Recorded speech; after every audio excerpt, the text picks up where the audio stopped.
Kiefer and Yuri are my ex. Si Yuri ang unang lumapit sa akin. Inalalayan niya ako, showing that he's there for me anytime. I really fell for it.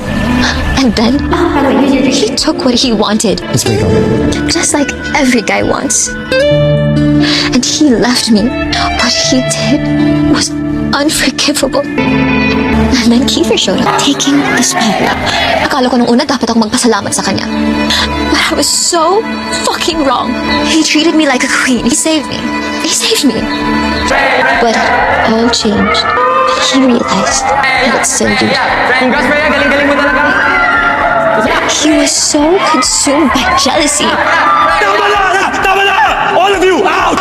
Out! Now! Kiefer, ano bang problema? So you're enjoying it, aren't you? Bumabati lang! Dumating pa sa punto na pinagbuhatan niya ako ng kamay. At bawal ka lumabas ng bahay nang hindi ako kasama!